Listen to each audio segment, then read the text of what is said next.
the playoff pond, and it may be the only. Simple playoff arithmetic. 2-2 in the best of 5. Utah and Seattle in an evenly matched, hotly contested set. The bottom line, win today or do your talking in the off-season. Will it be the Jazz or the Sonics? 5's do or die. You either go out there and play your best ball all year, you go home. If you don't get big for this game, I don't think you get big for anything. It's here now. We have the opportunity of a lifetime, I think. Game 5s traditionally are pretty wild, and I don't think ours will be any different.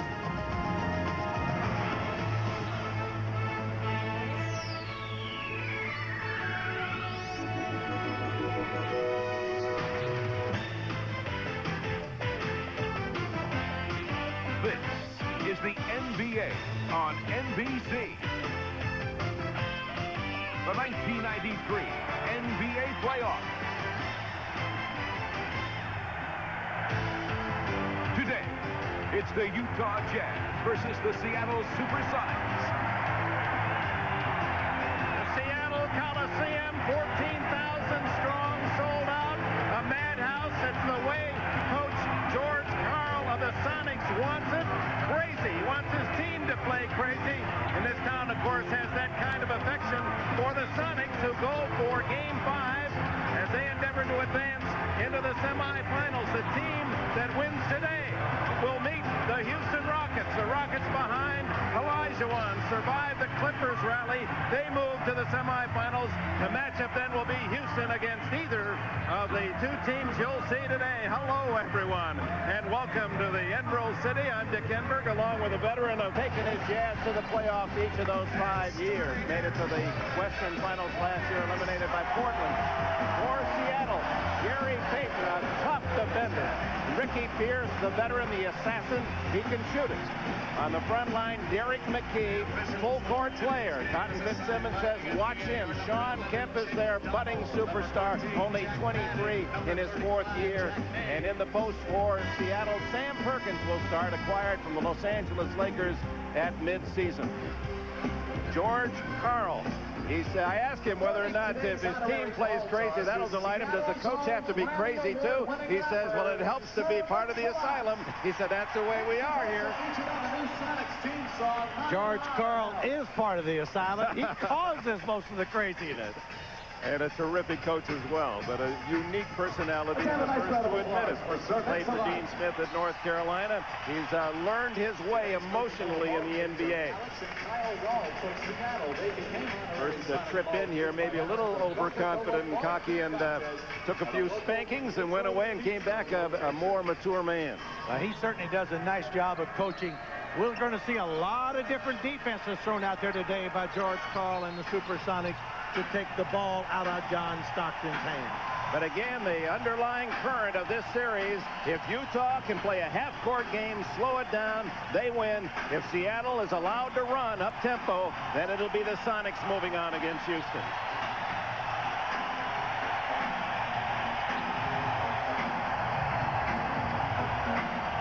You can just feel the excitement as both teams warmed up an hour ago. They all want to play so desperately, although early in the playoffs meaning so much. The future of this season resting in the next 48 minutes or more. Stockton draws Payton. Benoit, they'd like to get him off quickly. Karl Malone comes up high. Stockton off to Jeff Malone. Way off the mark in his first attempt, and it goes right to Eaton, who sets up Benoit. David Benoit.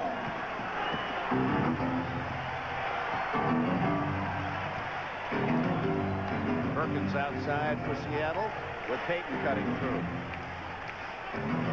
McKee takes Benoit into the post, and Eaton, second all-time in shot blocks in NBA history to Kareem, has his first today. The key to it, Eaton had time to get down there. Takes him a little while to get down there to block the shot. He did a nice job. 2-0 Utah. Perkins with 3, Pierce with 2. Over Eaton, rebound Malone. Karl ahead to Stockton, so It's the Jazz seeing an opportunity to run. They can't score. Stolen by Benoit. So the second-year man, Benoit, has 2 slams, 4-0 Utah. That'll give him confidence, even though they are dunks.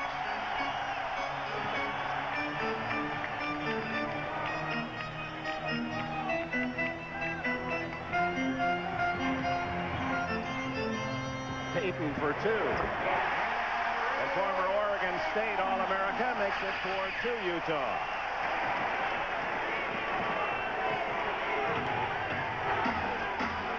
That's a great matchup with Stockton on. Guarded by Payton. You saw Perkins make a run at him. They'll try to double-team Stockton, double-team Karl Malone. That's why others have to pick up the slack.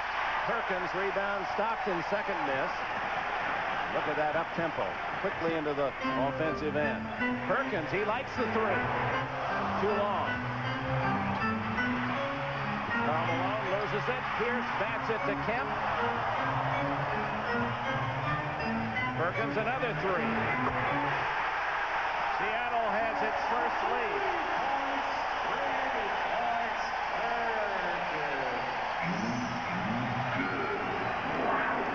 That's what happens when Eaton tries to guard the basket. Eaton has trouble holding on. It's out of bounds on the baseline. McKee had his foot on the line. Very slowly. What a defensive star he was in the NBA. He just hopes his players today will have the kind of intensity. He'd like to be out there. Jeff Malone, he walks.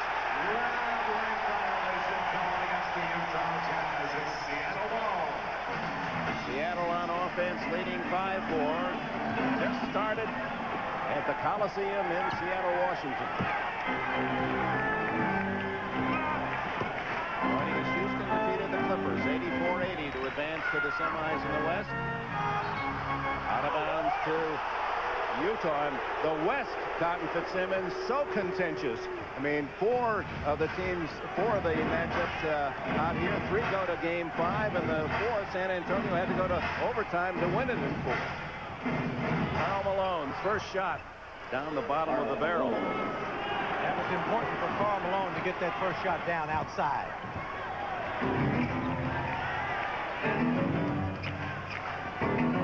Payton's first shot. Way off the mark. Karl Malone rebound. Benoit. They don't want that. They didn't use the 24-second clock. They don't. Sloan said, I just want my team to shoot quickly. And he buries his hands in his pockets and turns his back on that play.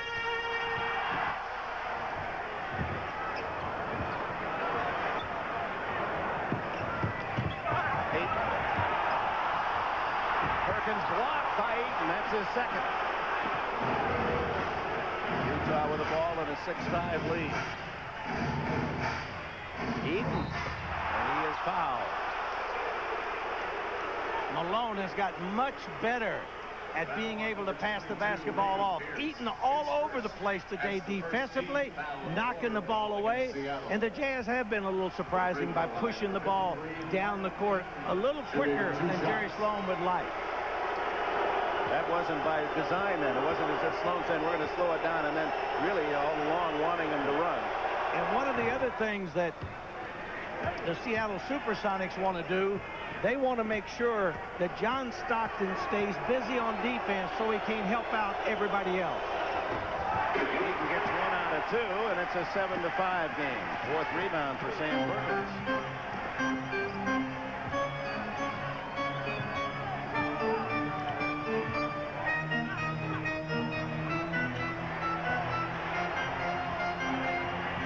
Perkins drawing Eaton outside.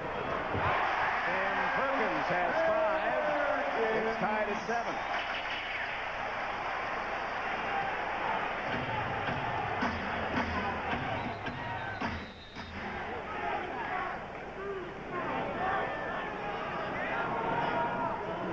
Sean Kemp, timeout as Kemp has asked for a towel.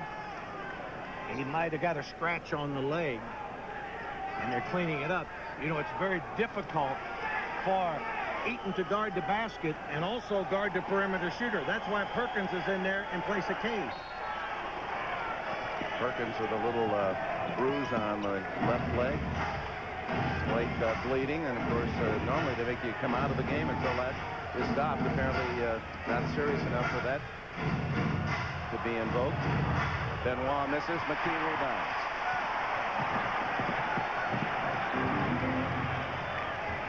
Again, Perkins outside for three, and it rattles out to Karl Malone.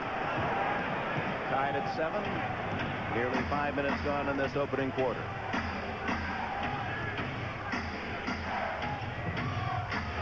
Malone blocked, but a foul. Gary Payton's first. His first.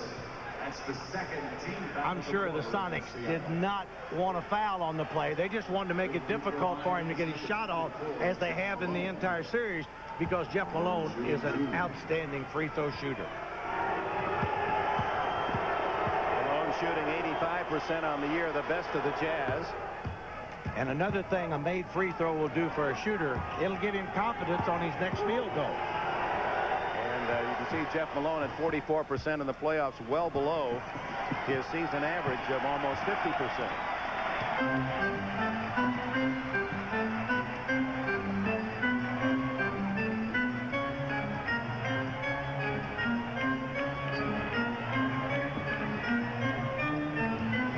Kemp, 3. He's a tremendous athlete. He certainly is. That's the first time they've gone to Kemp so far in this ballgame. Now, George Karl said that Kemp will get his points sometimes by accident. It won't be as if we have a lot of set plays for him. Not the way Utah sets it up for the postman.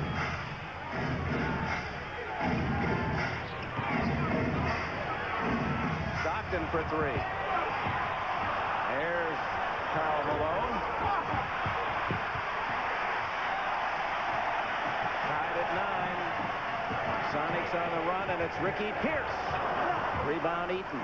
7'4", former UCLA star. Off to Benoit. And a foul. And we have a timeout with 6:04 left in this first quarter. Number 40, Sean Kemp, his first.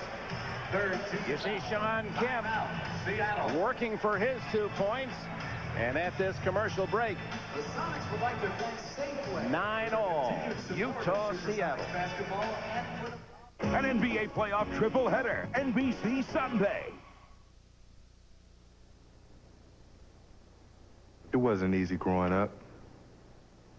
I wanted to be the next Michael Jordan, and the next Oscar Robertson, and the next Jerry West, and the next Iceman.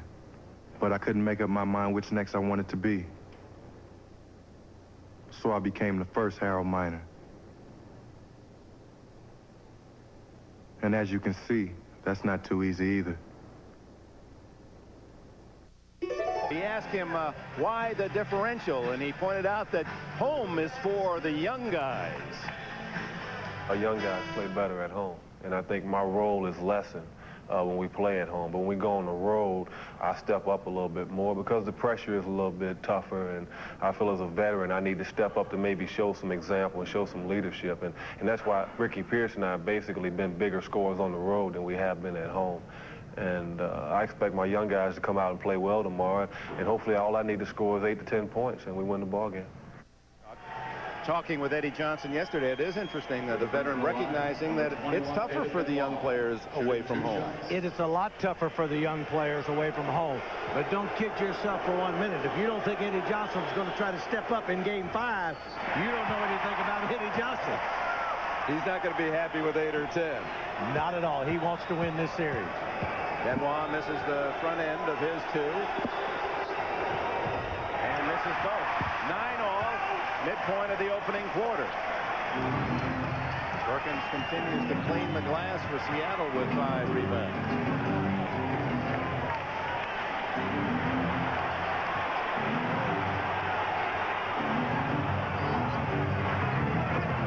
Ricky Pierce inside. His first point.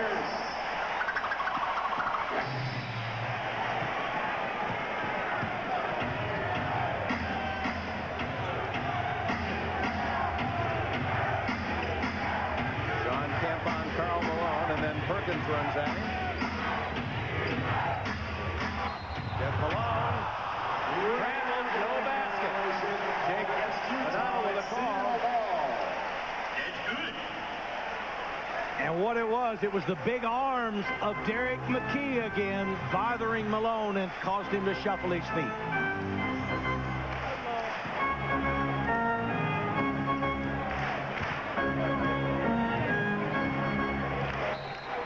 McKee and Benoit shoving inside, and the foul will go against Benoit, his first.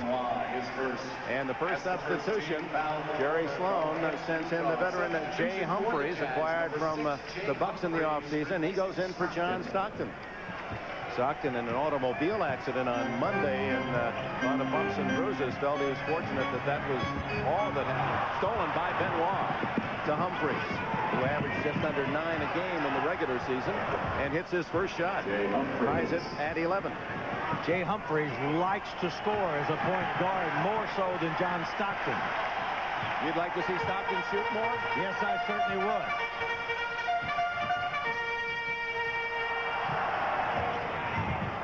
Payton weaving his way for a 15-footer, and it comes to Humphreys. Former star at Colorado. Jay Humphreys.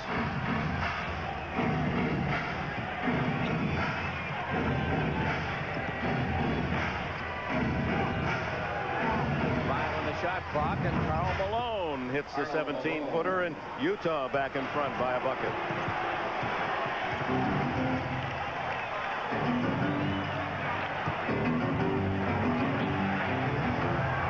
McKee has the height advantage on Benoit, but can't hit it. Benoit with a rebound. Sloan shouts something into the ear of Humphreys as he dribbles into the offensive end. Slow it down, probably. And get it to Karl Malone. There he is on the outside. Drives past Kemp. Misses the easy one. Seattle looking for a tying hoop. It's Pierce from outside. Way off the mark. Right into the arms of Benoit.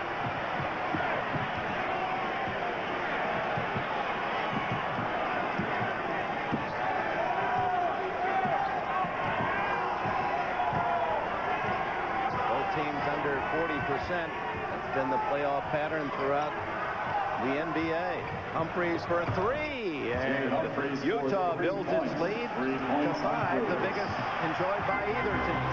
3 minutes to go in the first quarter.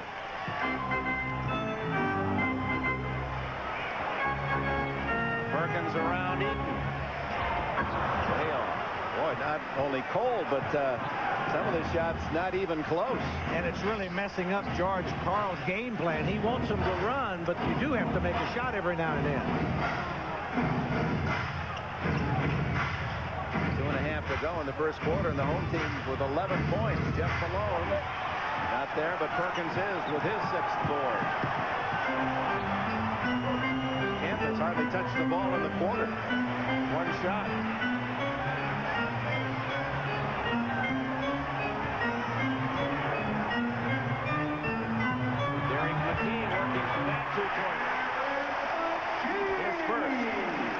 He was able to get the shot up before Eaton could come over to help. Eaton was looking to block it, just couldn't get there. 2 minutes.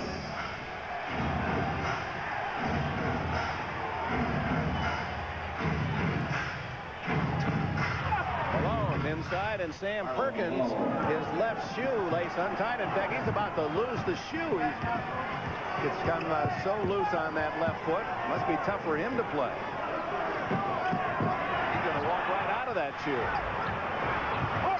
Eaton has the boards for Utah. Here come the Jazz up by 5.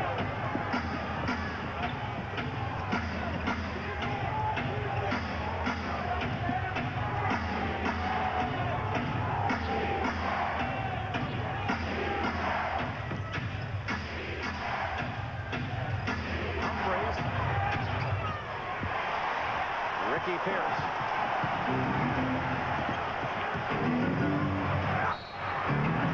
And the whistle will go against Benoit. And that'll give Sam Perkins time to tidy up that left boot of his. 18-13 Jazz. Foul is on number 24, Jeff. What exactly is it? When he enters the game with a regular ball, the rim looks bigger and the ball feels a lot lighter. He's only shooting 2 for 19 for the series, so I guess he was willing to try just about anything, Dick. All right, Anna, that must have felt like for the first 4 games of the series he was using that oversized ball, 2 for 19. Well, not only him, everybody in this first quarter must be using it because they haven't shot the ball at all. Perkins and Payton are out, and Eddie Johnson and Nate McMillan in for George Karl Sonics. Well, George, I think, is just kind of struggling around trying to find somebody that'll be able to make a basket for him here in the first quarter.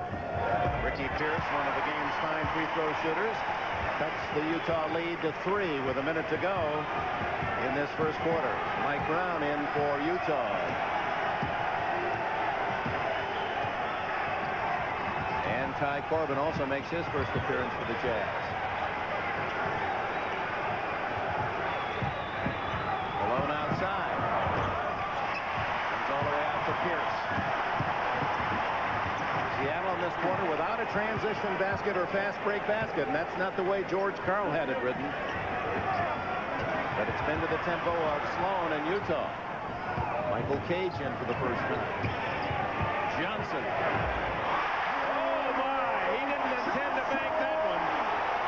Don't tell Eddie Johnson that. He intended to bank it all the way if you ask him after the game. 1-point game, final seconds of the opening quarter. Not brilliantly executed offensively, but building towards something special here in Seattle. With a second and a half, Malone misses, and that's the end of the quarter. That's the end of the first quarter with the score Utah 18, Seattle 17. Malone with 6 points and 4 rebounds. The Jazz in a low-scoring first 12 minutes, leading the Sonics 18-17.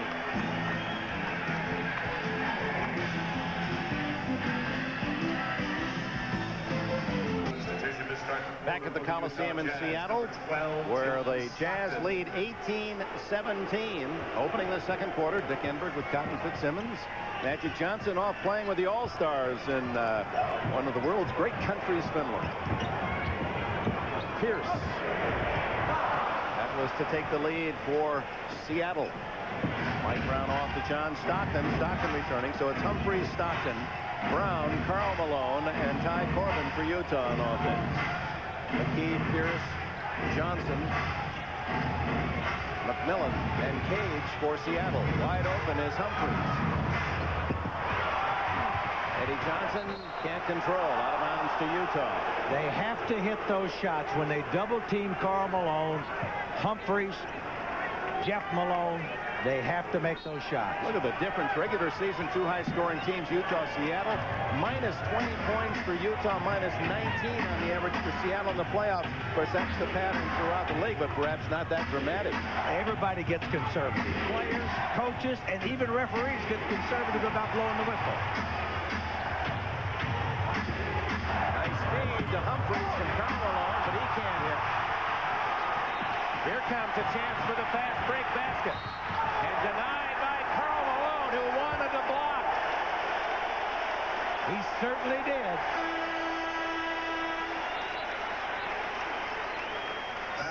Second time Sean Kemp got a chance to score, going real tough to the basket.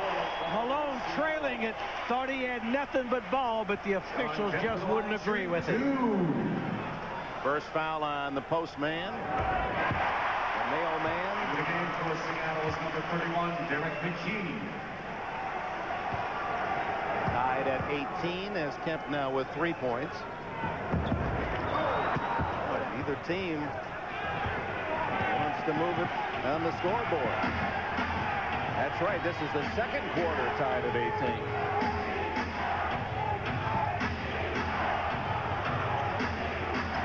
Stockton looking in for his Olympic buddy, and the battle between Cage and Karl Malone is going to cost Michael Cage his first foul.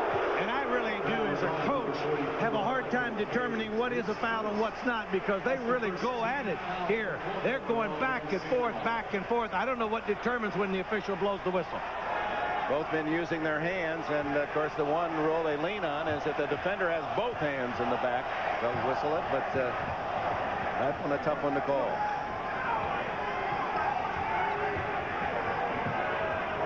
Brown posting up. And a foul on Brown for the Chargers, apparently. Or 3 seconds on the call. 3 seconds on Mike Brown. Yeah, he got in there. John Stockton said a back pick for Mike Brown, but he just stayed in there too long. The Jazz were not able to execute in enough time.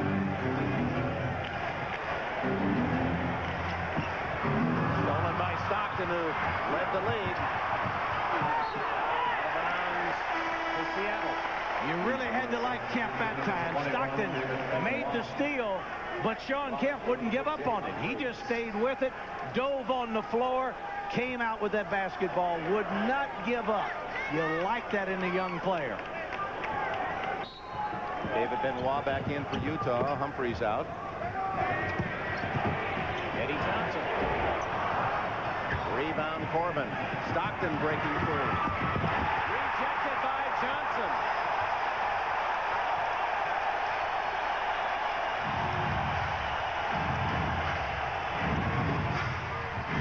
Does anyone in this house want to score? Still tied at 18 with 9:40 left in the first half. Cage not expected to score. McMillan has been called. 2 for 20 in the series, and a foul. Well, any time that Eddie Johnson blocks the shot, you know that it's going to be tough to score in this building. Or the tempo, we talked about it. It's the slow walk on the scoreboard. An NBA playoff triple header. NBC Sunday. Seattle Coliseum, the Jazz and Sonics trying to find a way to score. Still tied at 18. 9:23 left in the first half. Ty Corbin inside to Eaton. Stolen away again. Another stop by Seattle. And apparently, as contact was made by McMillan with the ball, his foot was out of bounds, and it'll be Utah playing it in. Well, they just are not giving up anything easy on either end. John Stockton certainly struggled in this series since his accident. The Monday accident in Salt Lake City going to practice, he said the passenger side was really destroyed, and he'd never admit he's hurt, but he's only 6 for 21 since then, shooting 28%. That's not John Stockton. 3 on the clock. And they weren't going to get a shot off anyway.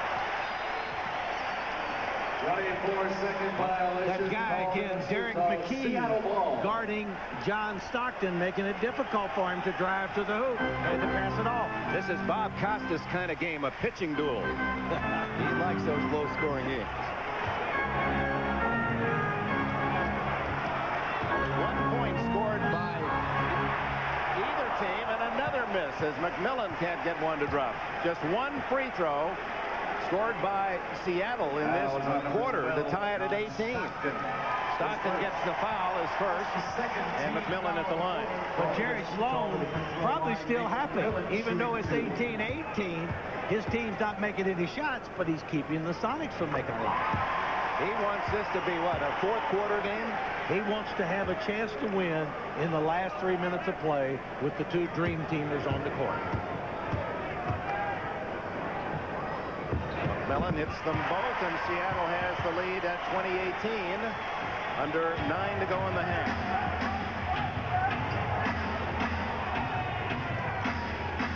There they run 2 minutes. Stockton trying to destroy the rhythm of that Utah offense, and Benoit hits the 15-footer. That is the guy who has to hit that shot on the baseline. Anytime you go out and trap somebody, it'll be open. Wide open is Michael Cage. Benoit rips it down.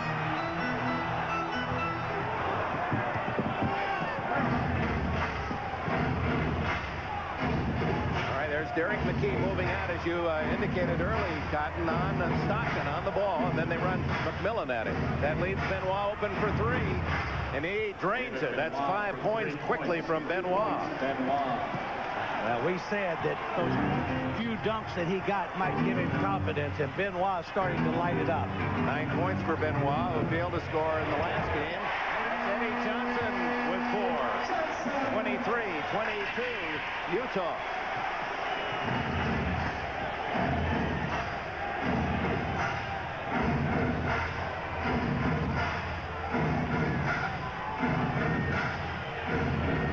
McMillan, one of the top defending guards in the NBA, 6'5" on Stockton now. Brown over Cage.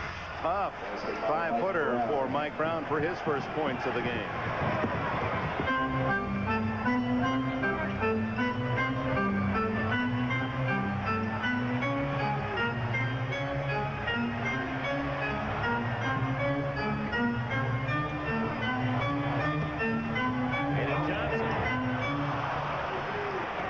With his 4th rebound.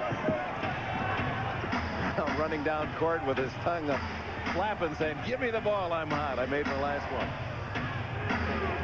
Stockton runs the show as well as any guard in the league. Benoit's got the hot hand and draws the foul. Eddie Johnson got him in the head as he delivered that shot. With it, a timeout in Seattle. 6:49 left in the half. Anytime that you double team a man, you're definitely going to leave somebody open, and that is exactly what the Sonics are doing in this ball game. And the guy open right here, David Benoit. And every time that he's open, the last 2 possessions, he has buried the shot. The last one for a 3.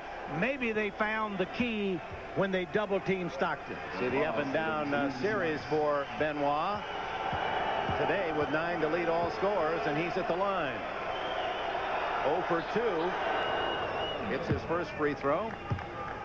Benoit trying to celebrate his birthday early. He'll be 25 years old tomorrow. A lot of pressure on this young man.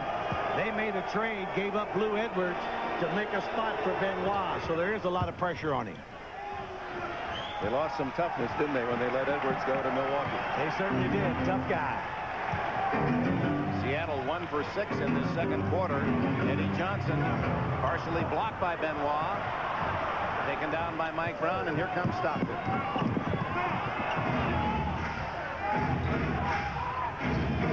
Malone positions on the far side of the lane.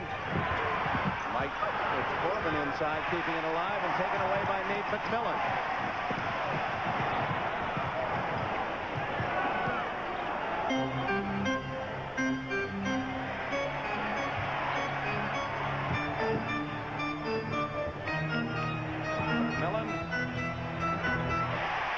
That's a welcome shot for George Karl on the Seattle bench.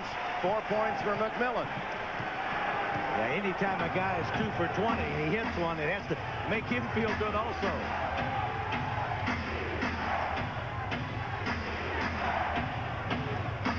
Both teams continue to struggle to score. 2 of the higher scoring teams in the NBA, and Karl Malone going outside, clogged inside. Malone hits another jumper. He has 8. McMillan back-to-back buckets. No way they get a layup if Mark Eaton's in the ball game. They had no shot blockers there that time.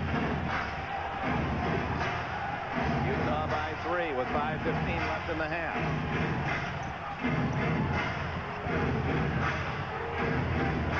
McMillan diving for the ball. Back out to Stockton alone for 2.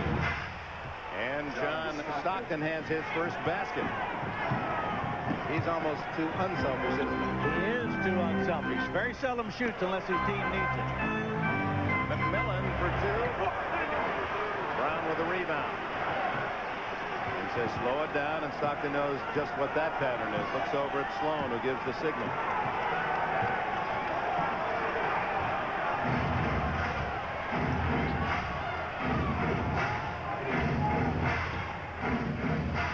On the clock. Stockton with 4. Good defense by Seattle. And time called, a 20-second timeout by Utah, and that's with 1 second left on the shot clock. They might as well have just thrown one up there blindly. But John Stockton had the ball. He was trapped by two big men. No way he could even get the shot off. But it's going to be tough right now, using your 20 with only 1 second to go to get the shot off. I think you're absolutely right. Well, that 1 second desperation play now for Jerry Sloan reminds us of the Boston-Charlotte the final second. What do you think? Do you think that should have been a foul or a goaltend? No, I don't think so at all. I really don't. I just think Boston messed up on the out-of-bounds play and allowed the guy to be open. They allowed Morning to be open there. No, I mean then when McHale... oh, no. Not at all. Goaltend? No goaltend at all. Two great athletes up in the air after the basketball. Now you're going to get me officiating, aren't you? Well, why not? You did for 19 years in the league. You're absolutely right. I'll be anxious to see what they try to do here. Normally, with 1 second to go, you'll try to throw a lob, if you possibly could, up towards the basket. All right, 1 second on the shot clock. Karl Malone will trigger it in. A little back pick. Stockton will force up a three-pointer. It'll count if it goes. And he was close. Good rebound by Nate McMillan. He scored 6 points. Eddie Johnson rejected by Karl Malone. 3-on-2 the other way. Corbin blocked by Perkins. Foul by Perkins. His first. Interior defense has been brilliant. Very few transition baskets because of the interior defense. Looks like Eddie Johnson had a layup. They knock it away. Normally, a block shot on one end will create a layup on the other. Perkins just took the layup away by making the foul. Tyrone Corbin yet to score in the game. High school teammate in South Carolina and Columbia was Xavier McDaniel. They graduated together, state champions to each other during the summer. Corbin hopes he'll have a little more to talk about after these playoffs. 4 minutes and a change left in this half.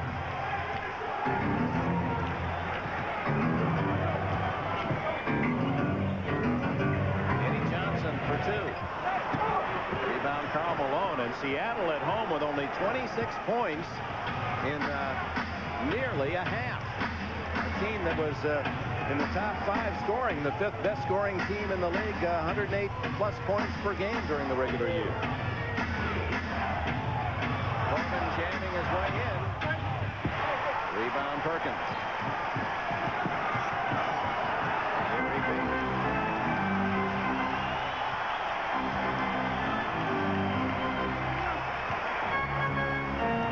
Brown on McKee.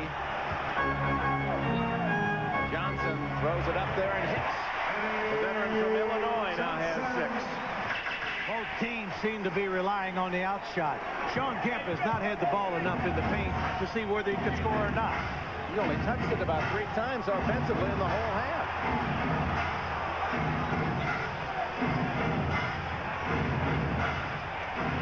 Benoit hawked by McKee. Mike Brown, the big guy from George Washington University, nails his 4th point. Absolutely perfect as far as Jerry Sloan is concerned. Low scoring, and his team, the Jazz, blowing the whistle away from the ball. And for George Karl, his team not crazy enough. They're down by 7. Look at the NBA playoff picture, highlights and reaction from Houston, where the Rockets have advanced with a win over the Clippers, and we'll hear from Charles Barkley on the eve of Game 5 against the Lakers. We'll get to that at halftime, but right now, back to Seattle as we rejoin Dick Enberg and Cotton Fitzsimmons. All right, Bob, and this crowd trying to get the Sonics going. 28 points with 2:36 left in the half. And George Karl just trying to find some way to get his team on the go. And slowing it down against this Utah defense. They're taking, what, too many outside shots, you think, Cotton? They need to get the ball inside to Kemp and Perkins, and now they're going to Perkins. Kemp tried the tip, not there. And Benoit has come up with a big first half for Utah. 4 rebounds. Jeff Malone back in. Brown rebound, Perkins. 2 minutes remaining in the quarter. 8 minutes in this half. 2 minutes to go in the half. Where is Sean Kemp in all of this? And he's on the bench now. No, there he is. He might as well be, as much as he's touched the ball. You wonder if that dental injury might be a factor. Kemp fighting to get that layup, and it just won't fall. Brown with a rebound.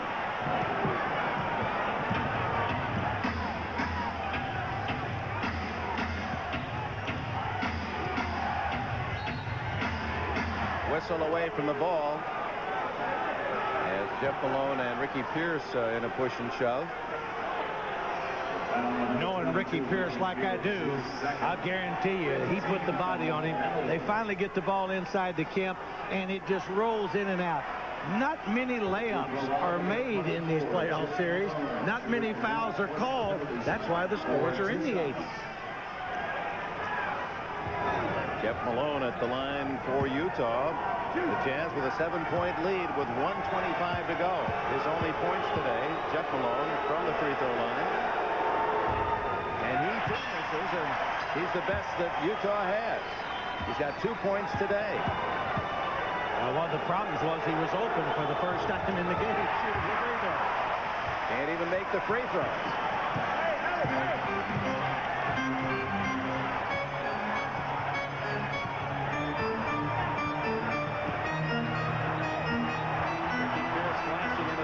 Open, but Payton didn't see him. 3 on the shot clock. They're not going to get one off. There's the buzzer. 24-second violation, and that's got the fans booing in Seattle. Well, they just seem to be in some type of funk here that they cannot get anything going. Too many people are handling the basketball and allowing the clock to run down.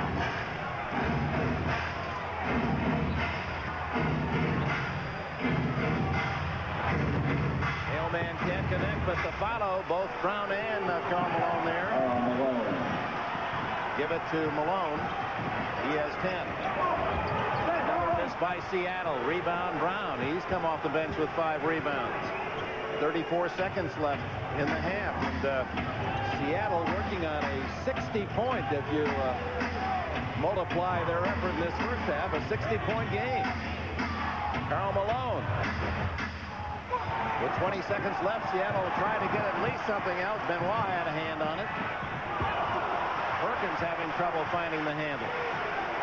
Whoa, Stockton a near steal. Payton, score! 4 points for Gary Payton. 5 seconds left in the half. Jeff Malone squares up and hits. 0.3 of a second on the clock. 4 points for Jeff Malone. The end of the half. And for the Utah Jazz, could not be better for Jerry Sloan's team as they leave the court with a 9-point lead. Seattle unbelievably scoring only 30 points. A crazy game. That'll make the head coach crazy.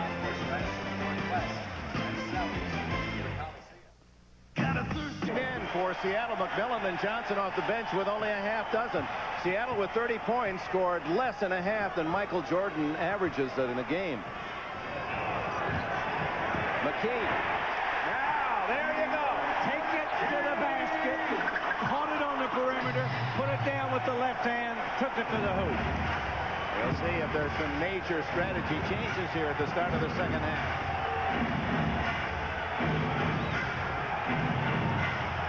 Same fives that started the game. Stockton off by Pierce. Trying to get to Eaton. A rare shot by Eaton. Knocked out of bounds by Benoit.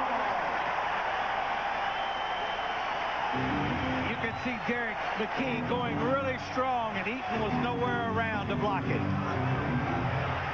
Perkins tries a 3 and hits it. 5 quick ones for the Sonics. And they needed them because they left with boos from the crowd. They came back with cheers. Utah's 9-point lead at the half, the biggest of the game. Seattle has led only twice. That was early by 1 and 2 points. Stolen by Benoit. Over Kemp and a foul. No basket. here that the two Seattle players are battling for possession. That happened early in the game. They're both very aggressive. A coach cannot be upset with two of his players going for the basketball. He just has to tell them, keep hustling, keep hustling. Things will break our way if we hustle. The foul was on Gary Payton, his second. No one in foul trouble either side. Earlier, Houston beat the Clippers 84-80. The winner of this game 5 will go on into the semifinals of the West against the Rockets, and Hakeem Olajuwon. Stockton was 7. Karl Malone. That hasn't happened very often to where they could get Malone the ball that low and him have not 2 or 3 people on him. Pierce hard to the hole and a foul. Here's Malone at the other end. Anytime you could get the ball to Malone with one guy trying to guard him, make sure you do. That time Kemp was there, but he left him, made an easy bucket. But Seattle came right back very aggressive twice now today. Even though Ricky Pierce is 1 for 6 at halftime, he will take the ball to the hoop. Pierce with 4 points in the game.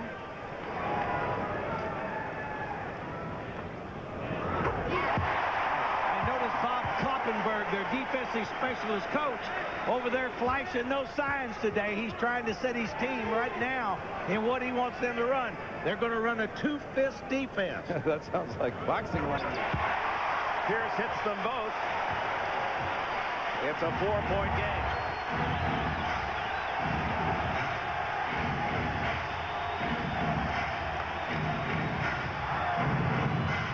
Oh, what a setup by Stockton. Well, he is the master of the setup in the NBA now that other guy's over in Finland. Magic Johnson will return with us on NBC for next weekend's action. No whistle. The fans thought that should have been a foul. And Sean Kemp, the youngster, also thought it was a foul, but he doesn't get too upset, which is good. He keeps his composure. He went into traffic. They could have called a charge on him. He also got hit from behind. They just let it go. Sam Perkins draws Eaton outside. Jeff Malone on Ricky Pierce. Kemp and Karl Malone and Perkins for 3. Sam Perkins laces another left-handed train. One more 3, and you've probably seen the last of Markey. That's 3 3-pointers for Perkins. Karl Malone blocked by Perkins and a foul. Anytime that you decide you're going to run a half-court trap, you're going to try to take the ball out of Stockton's hands. People are scrambling around. That particular time, the Sonics left the middle open, and Malone could have driven one of his big trucks right through there. Ricky Pierce, the first player in the game with 3 fouls. First free throw for Karl Malone. Now that's amazing. No free throw chances for a whole half. I don't think any of my teams would have had as many losses against Karl Malone if it would have happened to us. He normally got the first free throw in the game right after the Star Spangled Banner. Led the league in free throw attempts for the last several years. Malone was again the leader of this season, more than, well, they had 70 more than David Robinson, who was second. 5-point Utah lead as Malone leads all scorers with 14.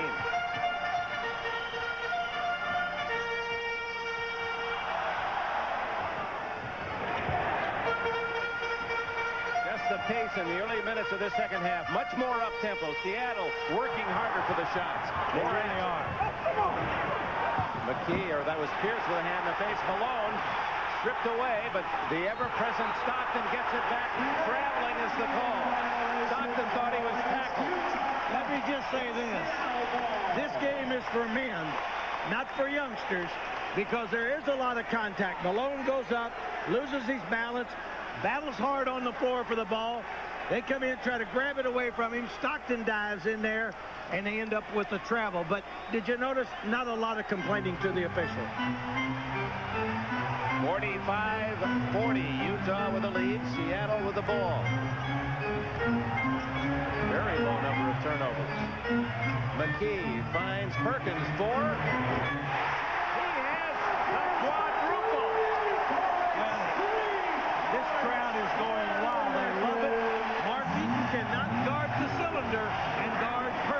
the three-point area.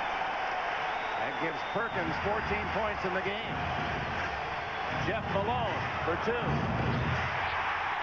Chance to tie for Utah unless Perkins wants a 3. Payton scores. There, a rare quick basket for Seattle. Now they're crazy at the Coliseum.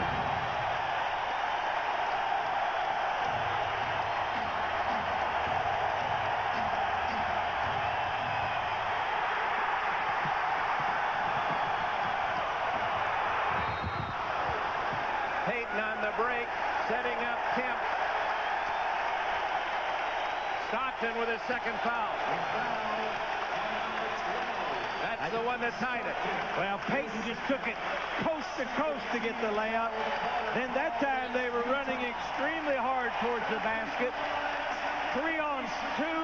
Eaton couldn't get back in time. Stockton tried to get the charge, but he stuck the shoulder into Kemp, and he'll go to the line.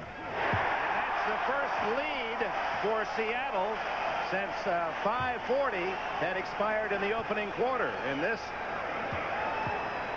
quite a run for the Sonics early in the third. You knew they had one in their offensive system. Malone calls for timeout. George Karl's team takes a 46-45 lead. NBA Inside Stuff, Saturdays on NBC. In this third quarter, Cocky? Well, one of the main reasons is Mark Eaton, Sam Perkins. Anytime that you have those two guys in the ball game, watch Mark Eaton just follow the basketball. He doesn't worry about Perkins, and look at Sam Perkins spotting up. That's why we see those three-pointers. If it continues to happen, Eaton will have to go to the bench. Perkins on his way to his best ever from three-point range. He has all 4 of Seattle's trays. A one-point game, Seattle. 7.5 left in the third quarter.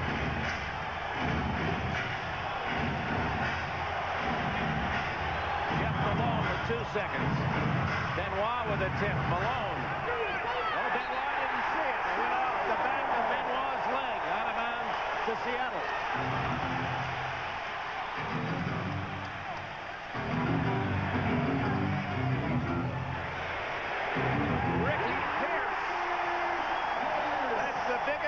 For Seattle today. The big thing, though, is how they're taking the ball out of John Stockton's hands and not allowing them to set their offense. Eaton blocked by Perkins and a foul. That'll go against Perkins. His second.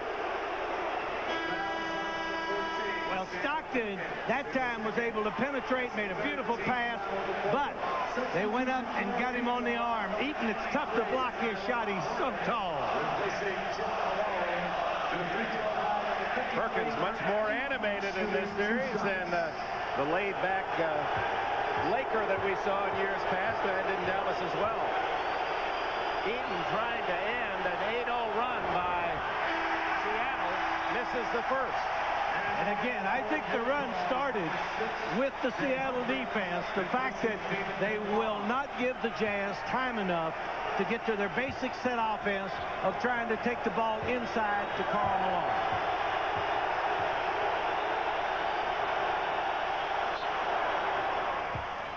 (48-46) Seattle. After 8 unanswered Sonic points. 14,200 plus here. One of the noisier buildings in the NBA. The second smallest, second to the Memorial Coliseum up in, down in Portland. Kemp, he traveled. So the presence of Eaton, while he doesn't move that quickly, he is a mountain to get around. But he is going to have to leave this game because of Perkins' shooting. Mike Brown will come in and replace Eaton.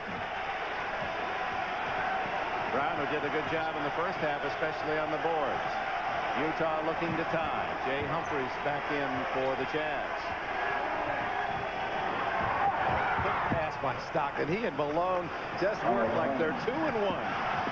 2 men and 1. Tied at 48. Perkins, oh, he thought about it. Oh, no foul as Pierce jammed his way. Perkins, 5. No. Rebound and a foul on Stockton. Pushing off. Or is it Karl Malone? I could not see the signal. It's on Stockton. His third.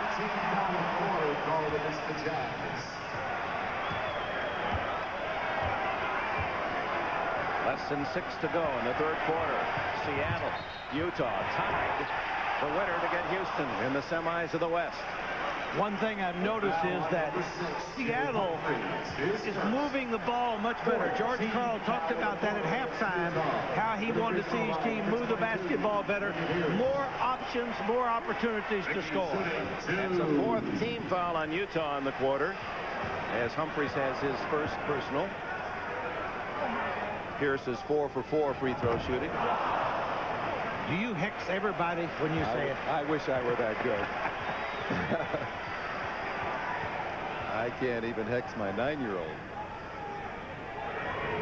Pierce gets the second, and Seattle reclaims at 49-48. Little modest pressure up court from McKee. Boy, at 6'10", he can move. He sure can. Now he goes back to guarding the forward after he pressures the guard. And Karl Malone now with 10 on the shot clock. Short. Utah, good job getting back as Pierce. He's hit. And he also thought he got hit, but it didn't matter. He still stuck it. 11 points for Ricky Pierce.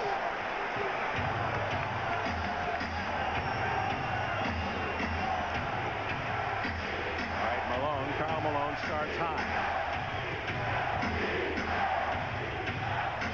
Mike Brown.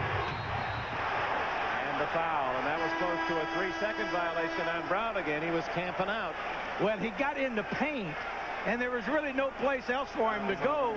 And all at once, anytime, look at the swarm of white jerseys come around him. 3 guys there, and he just couldn't get the shot off to get the easy bucket. Perkins with the foul, and that's the 4th team foul on Seattle. So from now on, 1 in the penalty, both sides. Stockton out. Jeff Malone in for Utah. Jeff Malone and Humphries the backcourt. Mike Brown the jump ball. Jeff Malone. 51-50 Seattle. Granted, Ty Corbin with that. He kept the ball alive, knocked it outside. Kicked by Humphries. New 24 for Seattle with 4 minutes 36 seconds left in the third quarter. A 1-point game.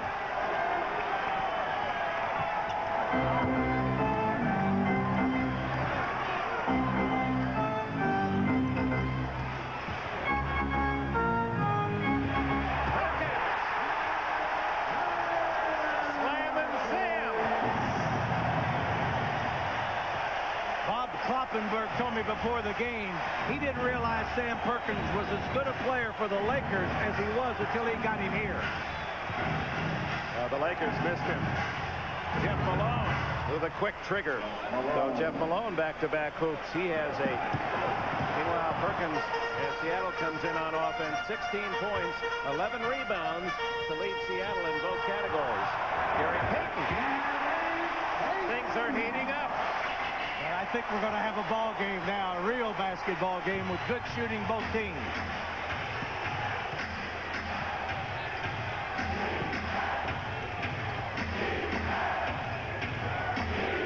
Good job by Payton on Humphries. Mike Brown outside. Way off. Pierce rebounds. Seattle on the run.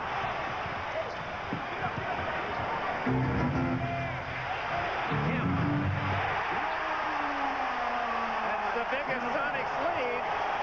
5 points with 3:15 left in the third. Seattle has scored 27 points in the third quarter, only 30 the whole first half. And they do that in 9 minutes.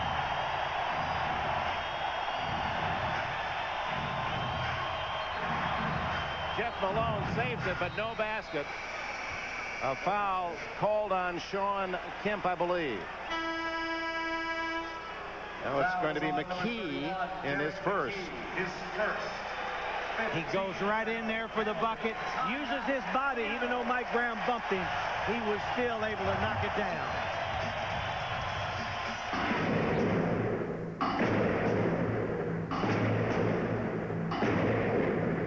Anytime that you go over to help your teammate and you leave a guy open, this is what normally will happen. That time Perkins turned down the three-point shot, took it to the hoop strong, and says, "Get out of my way, I'm coming in." He didn't apply any added verbal abuse, so we asked him about that. Remember the play in Game 4 up in Utah when he made the block, and he really went after the fallen Jazz player Mike Brown. He calls that jaw-jacking. Not just trash, that's jaw-jacking on the blacktop in New York. He has been the offensive factor here in the third quarter, and Derek McKee continues to be the defensive factor, making the Jazz guards give the basketball up to the forward. Mike Brown hits a pair of charities, and it's 57-54. Seattle on offense, where they've made 10 out of 12 shots in this quarter. 83% after shooting only 32% the entire first half.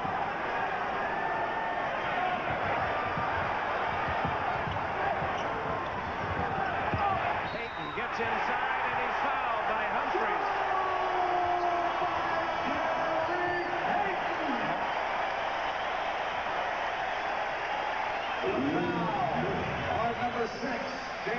That was a definite set play after that timeout. They double-teamed Kemp, and Gary Payton got Jay Humphries to look at Kemp, and when he did, he cut the backside for an easy two.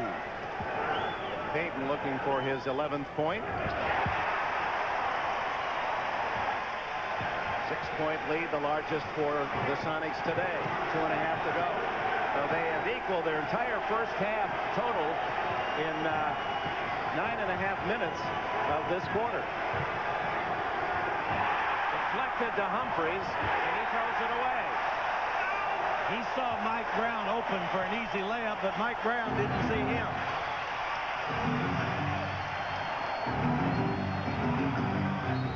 Oh, boy, they brush by McMillan, and he runs into Jeff Malone's face with a elbow, and that'll be a foul on McMillan.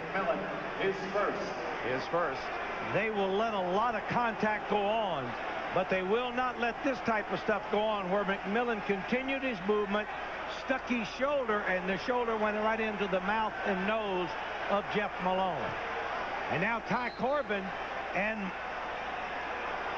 they're going at it a little bit too, McMillan and Ty Corbin. I'm sure McMillan a little frustrated in his poor shooting in the playoff, and he's trying to take it out on the other end. John Stockton set in for Utah. Here's another look at it. McMillan is kind of leaning that shoulder out and caught Malone on that moving screen, and that's a pretty good blow. Malone out, Stockton returning for the Jazz. Three-pointer by Humphries.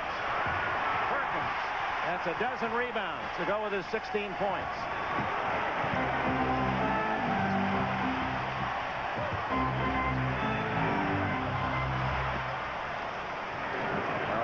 Says slow it down. Utah trails by 6 after leading almost the entire first half and the early part of this third quarter. Ty Corbin inside. And no basket. That went up from underneath. And a foul. Well, that's a basic set play.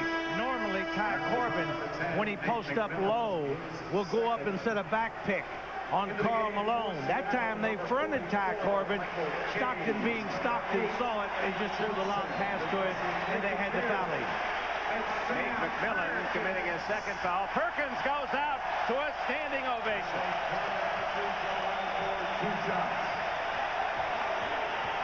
Acquired from the Lakers, Benoit Benjamin.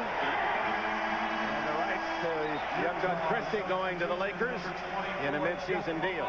Although Sam says he still keeps more than a wary eye on his former teammates. Yeah, he said he was going to watch that game tomorrow down in Phoenix, where the Suns and Lakers will do battle. That'll be part of our triple header on NBC tomorrow. The third game as Corbin connects. He now has 4. Make that 3 points for Corbin.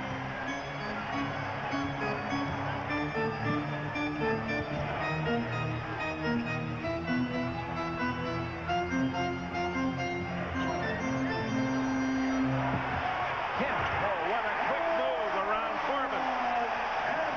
7 points for Sean Kemp.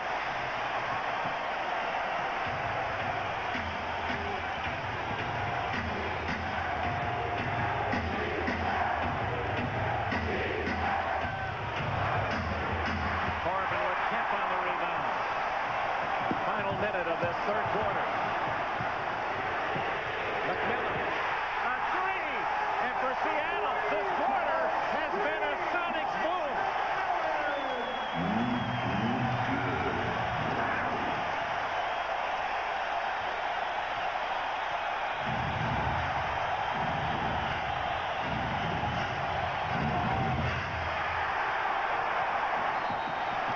Malone was looking for the foul. And at midcourt, Utah's Mike Brown commits the foul with 31 seconds left in the quarter, his second. Jerry Sloan cannot like this last minute, much less the quarter. He wanted to be within 5, and the Supersonics have now pushed it to 10, makes it very difficult.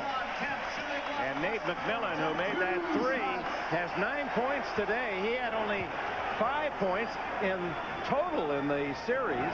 4 games, he scores 5. Sean Kemp, so quiet in the first half, when he scored just 3, now has 5 points in the second half. Seattle's fans celebrate a lead of 12. What a quarter. As outstanding offensively this quarter as their first half was dismal. Utah really needs to end the quarter with some points. They certainly do. That's they went to the right guy, but he didn't make it. But they called the foul. Lee McMillan reaching in got him. Foul on number 10. That's his third. The problem the Jazz have will be in the fourth quarter. They're not a catch-up type of team. They're more of a controlled tempo team. And when they fall back so many points, it's tough for them to catch up. Malone leads Utah, as does Sam Perkins with Seattle in scoring and rebounding. There are his numbers. Those were high scores for Utah all 4 games, as he was again in the top 5 in the NBA scoring this season. His 5th consecutive year. His playoff average is over 27. He has 18 today.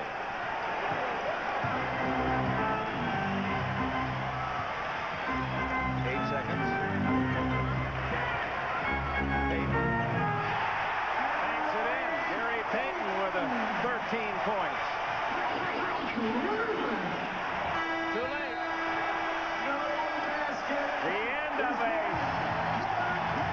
Sonic third quarter that rallied them from 9 down to 12 up. 12 minutes to go. We'll be back after these messages and a word from your local station. Sponsored by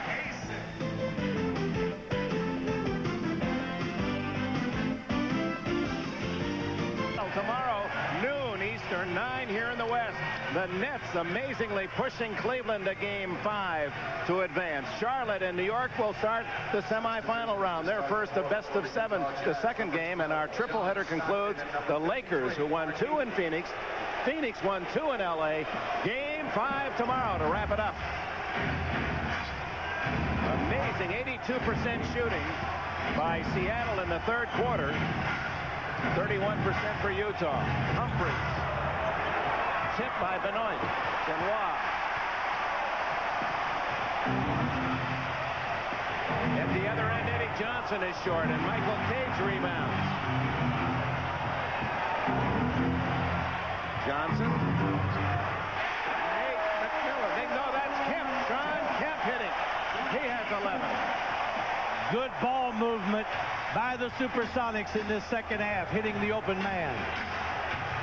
39-18 after a 30-point first half. That was only 3 points from their record high, Seattle, in the playoffs. And John Stockton, that's what he does. When they get behind, then he starts shooting. You'll see Stockton shoot a lot in this fourth quarter to try to bring his club back. Only 4 points for Stockton. Meanwhile, McMillan having a big game with 11. Big for him. Every possession precious for Utah, down by 14. Stockton, you're right, Coach Fitzsimmons. Every time his team gets behind, he'll bring them back if he can. Eddie Johnson answers at the other end. The problem is the Sonics have a lot more weapons, I think, than the Jazz do.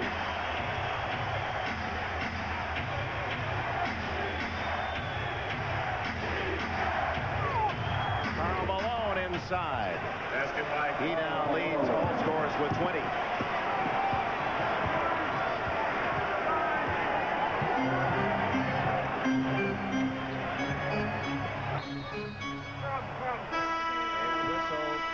Illegal defense is the call. A warning.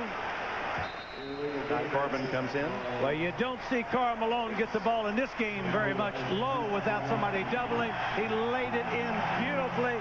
That's what the Jazz will have to do if they expect to come back in this fourth quarter. An NBA playoff triple header, NBC Sunday. It's the weekend, and the Honda automobile plant in Marysville, Ohio is closed. Everybody's gone home. Well, almost everybody. So this is a good time to show you around. 10,000 Americans build 3 out of every 5 Hondas sold in America right here in Ohio. In fact, they've been making cars here for 10 years.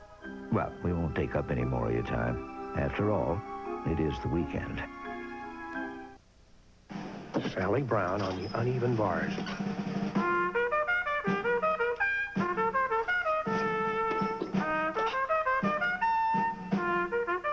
No matter how well you plan, no matter how hard you try, there's always the possibility that something can go wrong. That's why nobody should be without the protection of a big, strong insurance company. MetLife. Get Met. It pays. One hot afternoon, 2 paths came to cross. Alan. Clint. I'll give you the 3. 1, 2. 1, 2, 3. Come on, let me show you where it's at. Cold Miller Lite, I like it like that. Come on. Clint Black and Alan Jackson. Only Miller Lite could bring together great taste and great music. Cold Miller Lite, I like it like that. Come on. Miller Genuine Draft presents Genuine Moments. This Miller moment takes us back to Thursday night, Game 4. Eddie Johnson hits his 3-pointer, scored 13 of his game-high 24 in the fourth quarter. Jazz were beaten 93-80 to force this Game 5. In recognition of this moment, Miller Genuine Draft donates $1,000 to the Thurgood Marshall Scholarship Fund. Well, Eddie Johnson said, I'll settle for 8 to 10 today if the young kids score. That's where he sits right now. Seattle with a 12-point lead. Johnson. Rebound, Mark Eaton. Johnson with a steal, but he runs over Stockton and gets the foul, his second. With Michael Cage in the game, Mark Eaton can stay in there and help out, and that's what he's trying to do defensively now, because Cage will not take the 3-point shot like Perkins.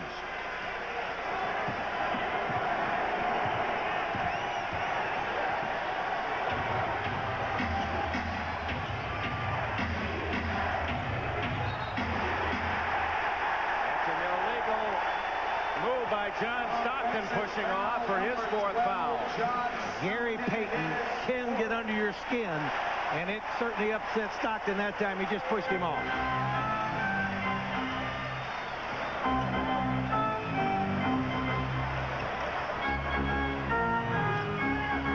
See Stockton hustling. He's just trying to help out wherever the ball might go. McMillan then is free from Humphries. That's a 2-pointer. 13 for Nate McMillan.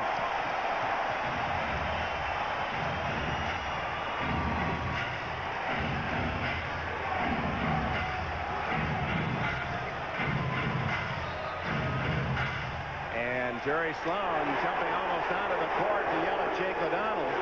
Well, Jake is not one guy you want to yell at. He'll handle it himself. What was happening that time, Peyton was holding Stockton, and Sloan wanted to make sure he knew it. Jake O'Donnell always knows. Ty Corbin on the side, rolls one in. Former DePaul star cuts Seattle's lead to 12. The time ticking away in Seattle's behalf. 8.5 to go in the fourth. McMillan block, gets it back. Michael Cage, no basket. The ball was still in the cylinder. Offensive basket interference called against Seattle. Nice block by Eaton. Nate McMillan stayed with it. Nice feed. And Cage saw he missed the shot. He just had to get back up and put it in.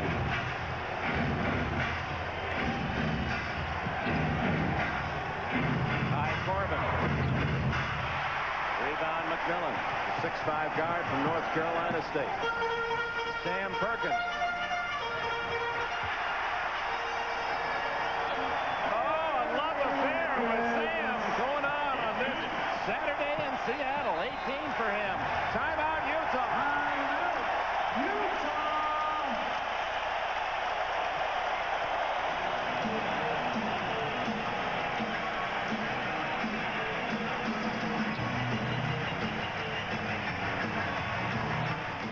That he wants to be the playmaker and the assist man, and only when it's desperation does he shoot, and he can produce. You'd like to see him shoot the ball more if you're the coach.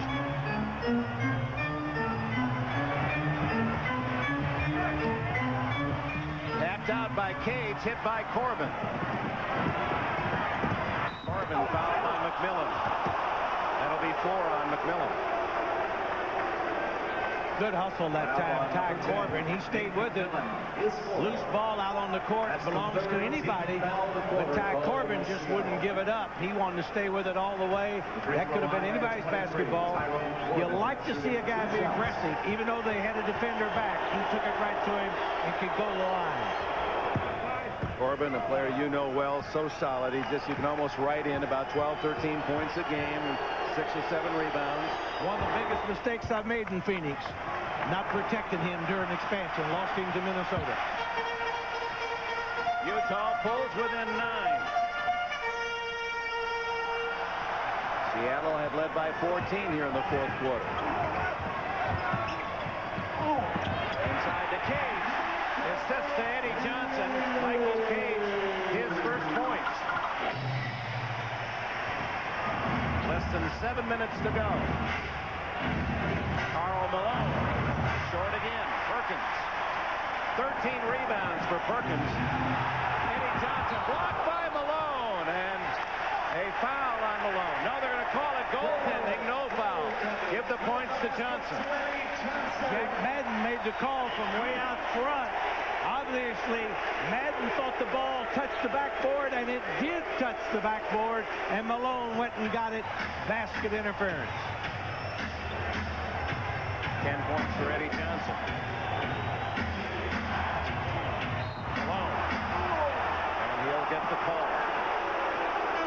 Foul on Cage. Cage thought he was charged into his third. Michael Cage, his third. Seattle's coaches working hard on defense. Bob Kloppenberg, George Karl off the bench saying, stop this big guy. Well, the mailman is a tough guy to stop, especially if he puts it on the floor and takes it towards the hoop, which he said he wanted to do today.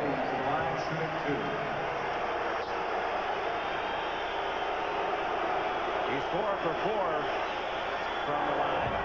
That's his 21st point.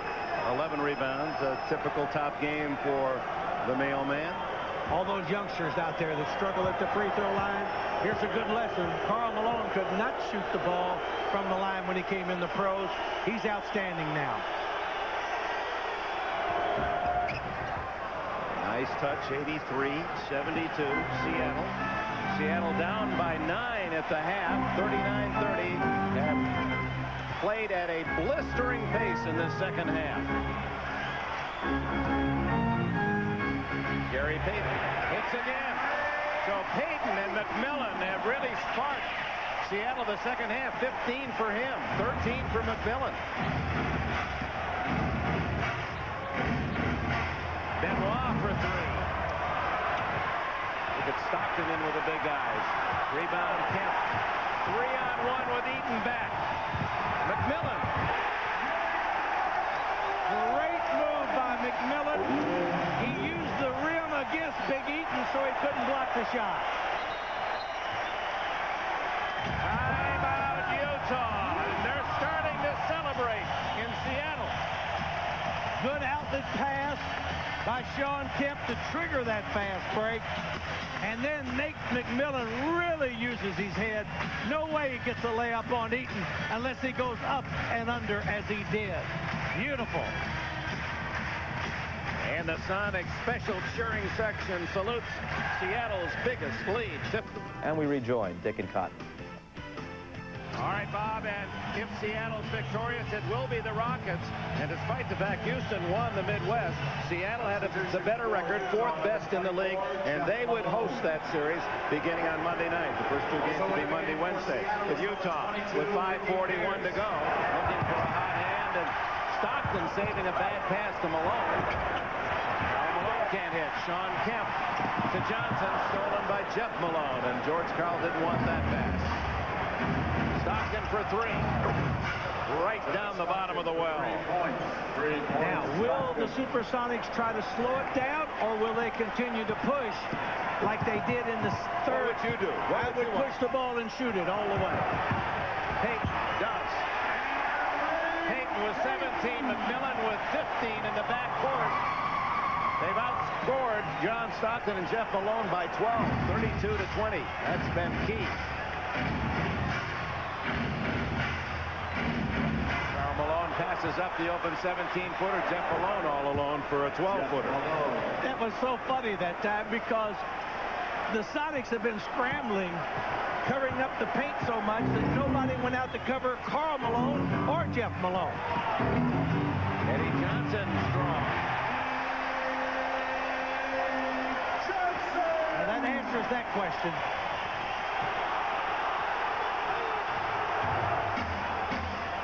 Fans wanted traveling as Corbin saved that long pass.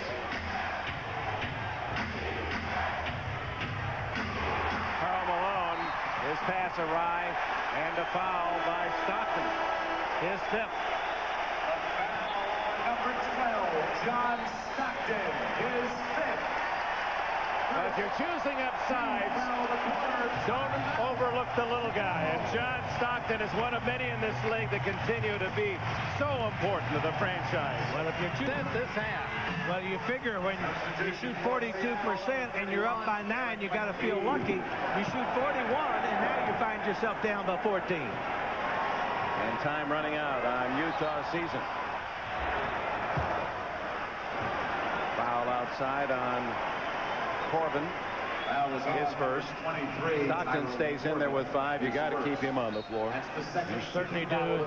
Jazz still have 2 more fouls to take before the Sonics go into the bonus. Well, no team won their games by a larger margin than the Seattle Supersonics this year. When they get ahead, that means it's tough to catch them. And Utah, a team that may have that trouble anyway. 3 seconds. Pierce gets it right back. Blocked by Karl Malone. He got him with a body. His second. He didn't like the call at all. I like what Ricky Pierce did. He got the ball back after missing the shot. Took it right to Karl Malone. He got nothing but ball, but then the arm slipped off of it. Got Ricky Pierce. Jack Neese says you'll go to the line for 2. Pierce 5 for 6 today. That's his 12th point.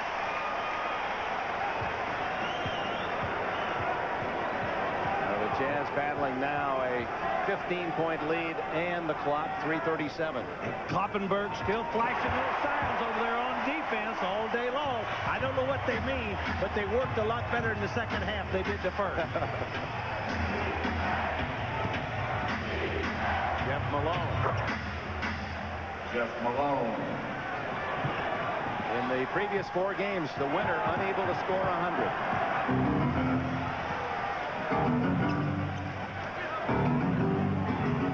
And if you'd have told anyone here that Seattle might score 100 in this game at halftime, they'd have laughed at you. The Sonics had only 30 points at the intermission. They're going to try to score 70 the second half.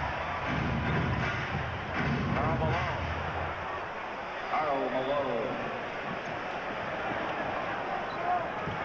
24 now for Karl, the lead all scorers. Now the clock shows 2:45 left.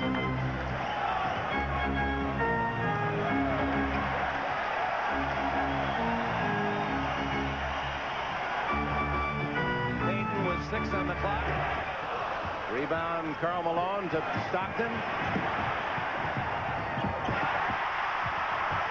Stockton, boy, he just will not quit. Stockton. If you once don't succeed, try again. That's John Stockton. 12-point lead for Seattle.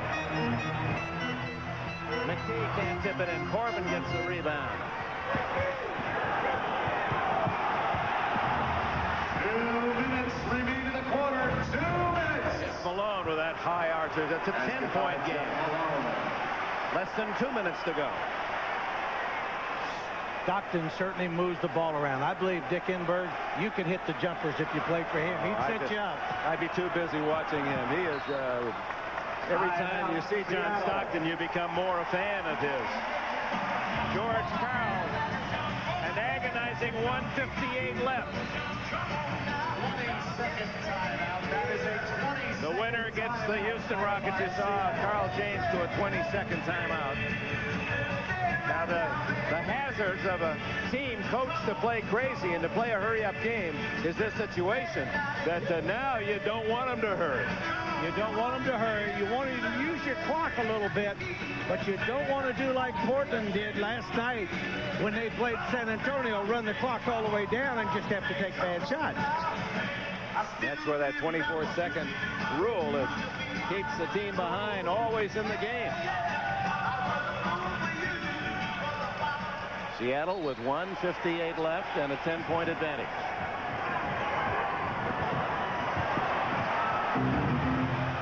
Sean Kemp. And a foul underneath, I believe, on Corbin. And again, they could afford to foul because they're not in the bonus. I don't think he was trying to get the shot up. They'll take it over on the side, so it was a good foul. It was on Benoit. Substitution for Seattle. All right, you saw Sloan give the cross fingers. What play is that? That means you're going to trap. First time the ball comes into somebody, if they can, they want to trap it. Barely beating the... There's your trap.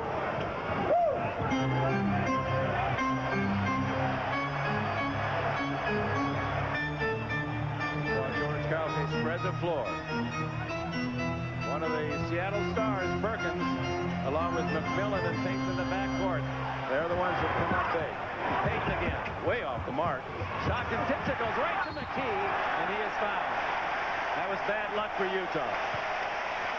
Bad luck for Utah, but good hustle by the Supersonics. They all stayed in there. Anytime the ball is loose, Payton couldn't get the ball to the cylinder even. Hit the backboard.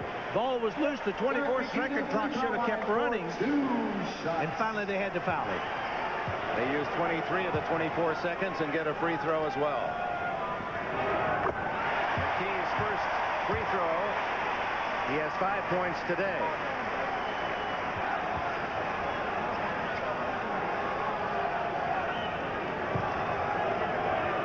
Consistency. Derek McKee averaging just under 13 in the playoffs. He averaged 13-4 during the regular season. 12-point deficit staring at Utah. Not much time. Stockton hits his third three in the quarter. 3 points, Stockton. I'm convinced if he wanted to be one of the leading scorers in the league, he could. He had 2 points the first half. He has 15 points in the second.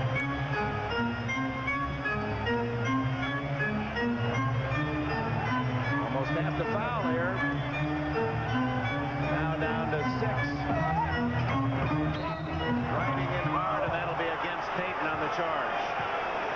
his fourth. The Jazz got what they wanted. The Sonics did not get fouled. They didn't get the bucket.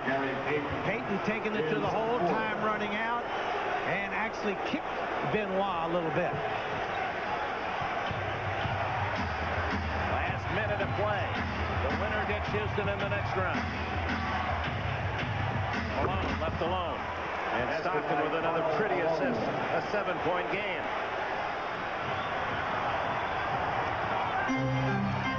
They have to foul, and there it is. Malone on McMillan. And Nate McMillan, 71% free throw shooter. With only 47 seconds to go, time certainly is in the favor of the Supersonics. You must stop that clock. And they have to foul. Now it's up to the Sonics to hit the free throws down the stretch. Even at that, whether McMillan makes any or not, it's going to take Utah 3 possessions. Down by 7. George Karl seems to be very comfortable sitting on the table over there, just relaxing with 47 seconds to go. He's relaxed all right. If that isn't a pretend job, I've never seen one. He's dying inside, you know, with every play. 98-90. He's got all the cards. But 45 seconds left for Man About You, an all-new episode of Sisters, all tonight, Saturday on NBC.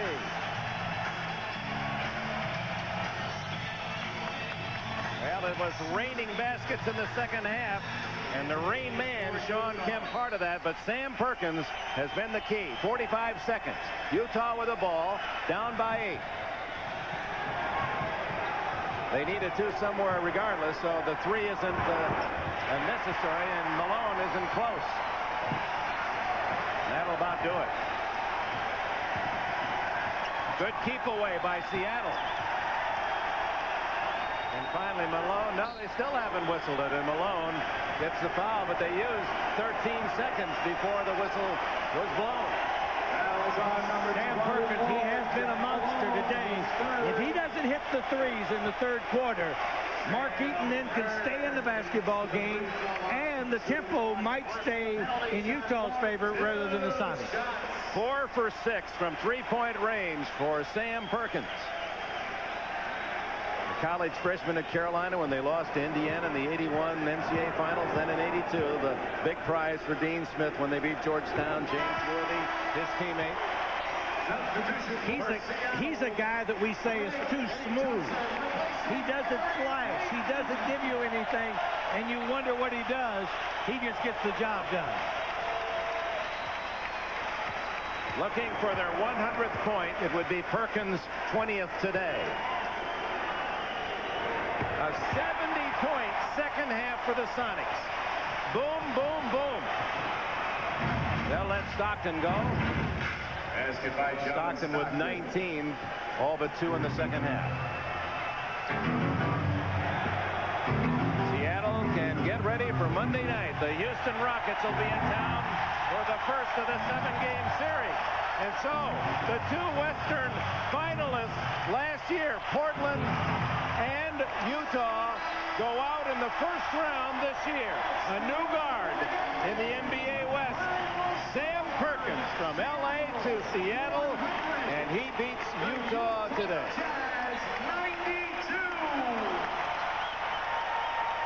With everybody in the locker room at halftime saying that it wasn't the defense because they only scored like 30, 40 points. But our offense was just killing us. We were stagnant. We weren't running around. We didn't really space. And in the second half, we just kind of spaced. And I had to stand outside and take the 3. And, you know, my teammates found me. So, I mean, it just kind of worked. Well, Sam Perkins traded to this team to help them in their playoff run, and he indeed has done that, Dick. And Sam will be watching the Lakers in Phoenix tomorrow. You can bet the final. Sonics 100, the Jazz 92. Tomorrow, the NBA tripleheader on NBC. First game 5, the Nets and Cavs. Then the Hornets and the Knicks will start their best-of-7 series, followed by the Lakers as they go back to Phoenix for the final game. What really grabs your eye there, Quinn Buckner, is that foul to give. Paul Westphal's team.